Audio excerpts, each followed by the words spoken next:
राजा विक्रमादित्य अपने शौर्य, बुद्धिमानी और प्रजा के प्रति न्यायप्रियता के लिए दूर दूर तक प्रसिद्ध थे। उनकी रानी महारानी सौम्या अनुपम सौंदर्य की धनी थी। महल में हर कोई उनकी सुंदरता और आकर्षण की चर्चा करता, लेकिन उनकी आंखों में एक अजीब सी गहराई थी, मानो वे कोई बड़ा रहस्य छुपाए हों। महल में उत्सव का माहौल था। राजा विक्रमादित्य ने पड़ोसी राज्य के साथ एक नया संधि समझौता किया था और इसे मनाने के लिए एक भव्य दावत का आयोजन हुआ। राजमहल में दूर दूर के राजा, सेनापति और अमीर सौदागर आए थे। लेकिन इस उत्सव के दौरान महारानी सौम्या की आंखें कुछ खास मेहमानों पर टिकी थीं।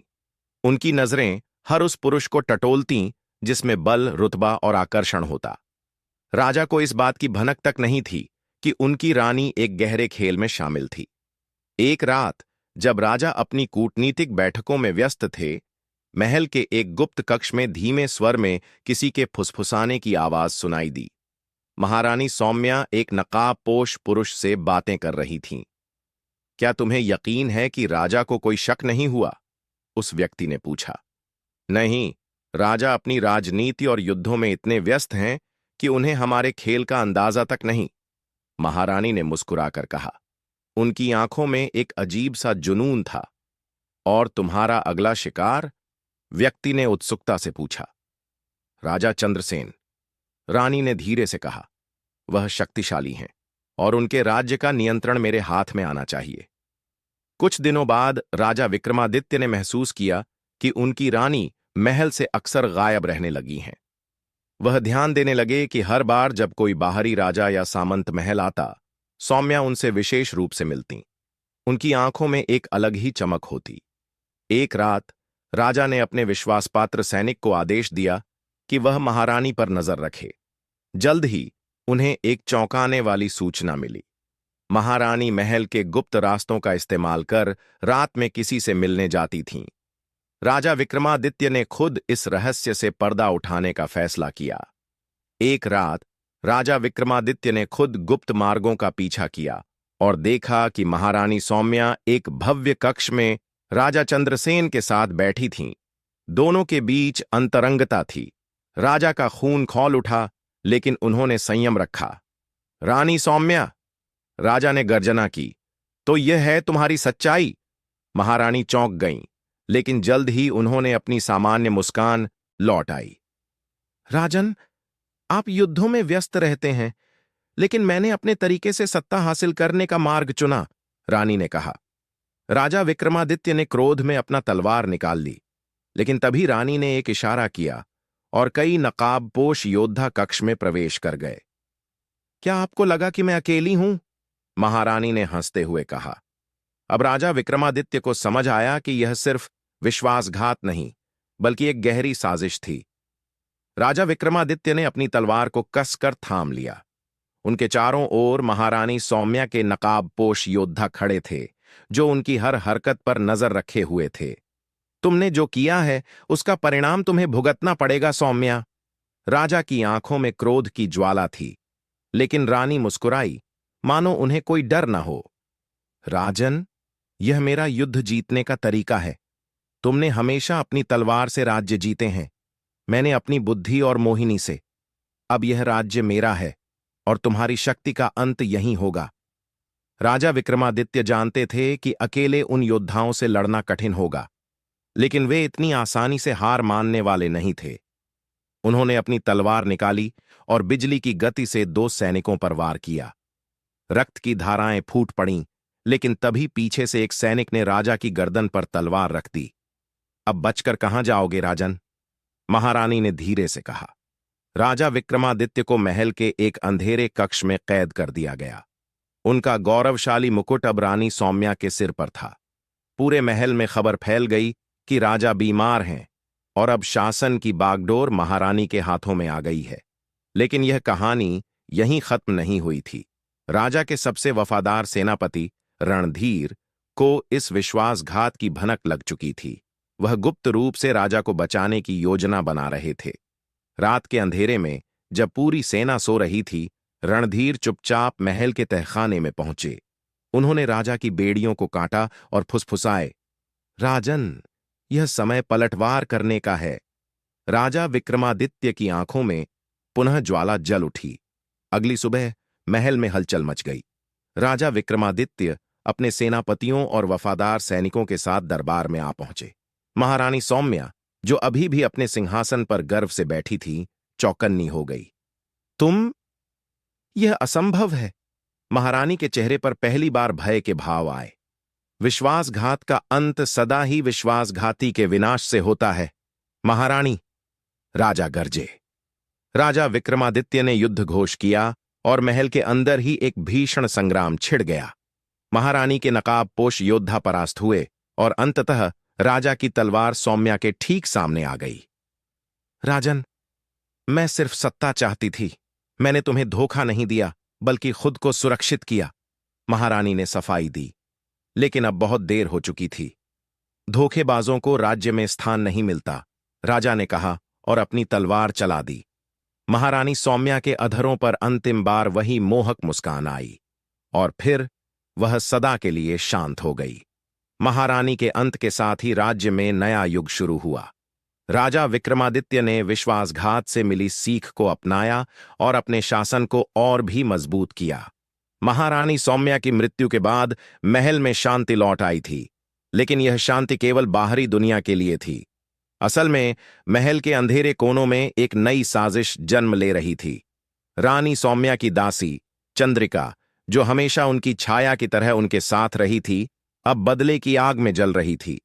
वह केवल एक दासी नहीं थी, बल्कि रानी की सबसे विश्वसनीय सहयोगी थी, जो उनके कई गुप्त प्रेम प्रसंगों और षड्यंत्रों की साक्षी थी। रात के अंधेरे में चंद्रिका महल के तहखाने में एक रहस्यमयी व्यक्ति से मिली। राजा विक्रमादित्य ने मेरी रानी को मार दिया, अब उनका अंत भी निश्चित है, चंद्रिका ने कड़वी आवाज में कहा। क्या तुम तैयार हो? सामने खड़े पुरुष ने पूछा। चंद्रिका की आंखों में क्रोध था। मैं अपना जीवन इस बदले के लिए समर्पित कर दूंगी।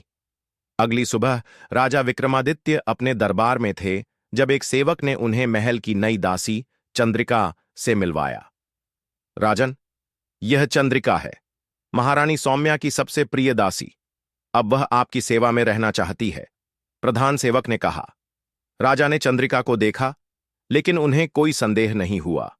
उन्हें नहीं पता था कि वही दासी अब उनके विनाश की योजना बना रही थी। कुछ ही दिनों में चंद्रिका ने राजा के भोजन और पेय पदार्थों में हल्का जहर मिलाना शुरू कर दिया। यह कोई साधारण विष नहीं था, बल्कि ऐसा विष था जो धीरे धीरे राजा की मानसिक और शारीरिक शक्ति को कम कर देता। धीरे धीरे राजा विक्रमादित्य थकान महसूस करने लगे। उनका ध्यान कमजोर पड़ने लगा और वे छोटी छोटी बातों पर क्रोधित होने लगे। सेनापति रणधीर को यह परिवर्तन अजीब लगा। राजन, आप पहले जैसे नहीं रहे, रणधीर ने कहा। मुझे नहीं पता, रणधीर, मेरा शरीर अब पहले जैसा बलवान महसूस नहीं करता, राजा ने सिर पकड़कर कहा। लेकिन असली खतरा अभी बाकी था। राजमहल के गुप्त सुरंगों में चंद्रिका उस रहस्यमयी व्यक्ति से फिर मिली। राजा कमजोर हो रहे हैं, जल्द ही वे युद्ध करने के योग्य नहीं रहेंगे, चंद्रिका ने कहा। बहुत अच्छा, अब समय आ गया है कि हम उनका अंत करें, उस व्यक्ति ने जवाब दिया। लेकिन तभी पीछे से एक आवाज आई। तो यही तुम्हारी साजिश है? चंद्रिका और उसका साथी चौंक गए। सेनापति रणधीर छुपकर सब कुछ सुन चुके थे। उन्होंने बिना देरी किए चंद्रिका को पकड़ लिया और उसके रहस्यमयी साथी का नकाब हटा दिया। वह कोई और नहीं, बल्कि राजा चंद्रसेन का पुत्र युवराज आदित्य था।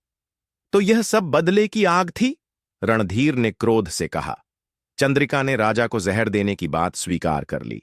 सेनापति रणधीर ने तुरंत राजा विक्रमादित्य को इस साजिश की खबर दी। राजा ने चंद्रिका और युवराज आदित्य को दरबार में बुलाया। तुम्हारी सजा मृत्यु है, राजा गरजे। चंद्रिका ने हंसते हुए कहा, मैंने तुम्हें हर दिन मरते हुए देखा राजा, मेरी मृत्यु से पहले ही मैं जीत चुकी हूं। राजा ने उसे कारागार में डालने का आदेश दिया, जबकि युवराज आदित्य को युद्ध में हराकर उनका राज्य अपने अधीन कर लिया। अब राजा विक्रमादित्य फिर से अपने सिंहासन पर विजयी होकर बैठे, लेकिन इस बार उन्होंने एक कसम खाई, महल में अब कोई भी षड्यंत्रकारी जीवित नहीं बचेगा। राजा विक्रमादित्य के शासन में अब स्थिरता आ गई थी। उन्होंने महल के सभी गुप्त मार्गों को सील करवा दिया, विश्वासघाती दरबारियों को दंडित किया और राज्य की सुरक्षा को और मजबूत कर दिया। लेकिन कुछ प्रश्न अब भी उनके मन में गूंज रहे थे। क्या सच में हर षड्यंत्रकारी पकड़ा जा चुका है? क्या चंद्रिका और युवराज आदित्य ही आखिरी विश्वासघाती थे? एक रात राजा को अचानक जागते हुए महसूस हुआ कि कोई उन्हें देख रहा है। उनकी तेज दृष्टि ने कमरे के अंधेरे कोनों में एक छाया को पकड़ लिया। वे झटपट तलवार उठाकर उस दिशा में बढ़े, लेकिन वहां कोई नहीं था। क्या यह मेरा भ्रम था? राजा ने खुद से कहा, लेकिन उनके भीतर की अनुभवी आत्मा जानती थी कि महल में अब भी कुछ रहस्य छुपे हुए हैं। महल के गुप्त मार्गों में एक और व्यक्ति था जो अब तक छिपा हुआ था, राजा देवदत्त। वह कोई साधारण राजा नहीं, बल्कि वही व्यक्ति था जिसे कभी महारानी सौम्या सबसे अधिक चाहती थी। देवदत्त वर्षों पहले सौम्या के प्रेम में पागल थे, लेकिन जब सौम्या ने सत्ता की लालसा में उसे छोड़कर राजा विक्रमादित्य से विवाह कर लिया, तब से देवदत्त बदले की आग में जल रहा था। अब जब सौम्या नहीं रही, देवदत्त ने कसम खाई थी कि वह राजा विक्रमादित्य से उसका बदला लेगा। एक गुप्त संदेश महल के अंदर छुपे हुए उसके वफादार सैनिकों तक पहुंचाया गया। समय आ गया है, राजा कमजोर हो चुके हैं, हम एक आखिरी वार करेंगे। राजा विक्रमादित्य को अब तक कोई ठोस प्रमाण नहीं मिला था कि महल में कोई और साजिश चल रही थी, लेकिन फिर उनकी सबसे भरोसेमंद सेविका वृद्धा रमा ने उन्हें चौंकाने वाली सूचना दी। राजन, मैंने सुना है कि कोई पुराना शत्रु महल के भीतर छुपा है। मैं रात में गुप्त मार्गों से अजीब सी फुसफुसाहट सुनती हूं, रमा ने कहा। राजा ने तुरंत सेनापति रणधीर को बुलाया और आदेश दिया कि वे महल की हर गुप्त जगह की तलाशी लें।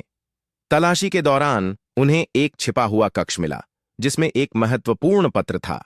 वह पत्र जो देवदत्त ने अपने सैनिकों को भेजा था। तो यह दुश्मन अब भी जिंदा है, राजा ने आंखें संकीर्ण करते हुए कहा। देवदत्त ने अपनी सेना तैयार कर ली थी। आधी रात को जब पूरा महल सो रहा था, उसने महल के गुप्त द्वार से अपने सैनिकों को अंदर भेज दिया। लेकिन जैसे ही वे अंदर पहुंचे, एक जलती हुई मशाल उनकी आंखों के सामने चमकी। हम तुम्हारी चाल पहले ही समझ चुके थे देवदत्त, राजा विक्रमादित्य सिंहासन पर खड़े होकर गरजे। महल के हर कोने से सैनिक निकले और देवदत्त की सेना पर टूट पड़े। महल के अंदर ही भीषण युद्ध छिड़ गया। राजा विक्रमादित्य ने स्वयं तलवार उठाई और देवदत्त का सामना किया। तूने मेरी रानी को भी छला और अब मेरे राज्य पर भी नजर डाल रहा है, राजा गरजे। देवदत्त हंसा। सौम्या मेरी थी, लेकिन तुमने उसे मुझसे छीन लिया। मैं केवल वही वापस ले रहा हूं जो मेरा था। लेकिन राजा विक्रमादित्य अब रुकने वाले नहीं थे। एक भीषण द्वंद्व के बाद उन्होंने अपनी तलवार सीधी देवदत्त के हृदय में उतार दी। अब कोई तुम्हारा नाम तक नहीं लेगा, राजा ने धीरे से कहा। देवदत्त के मरते ही उसकी सेना ने हथियार डाल दिए। महल में अब पूरी तरह से शांति छा गई। राजा विक्रमादित्य ने अपने सिंहासन पर बैठते हुए एक लंबी सांस ली। अब कोई भी षड्यंत्रकारी जीवित नहीं था, कोई भी उनके राज्य को छीनने का प्रयास नहीं कर सकता था। लेकिन फिर महल की एक दासी ने धीरे से राजा को एक पत्र लाकर दिया। पत्र पर केवल एक पंक्ति लिखी थी, तुमने मुझे हराया, लेकिन मेरी छाया अब भी तुम्हारे महल में जिंदा है। राजा की आंखें गहरी हो गईं।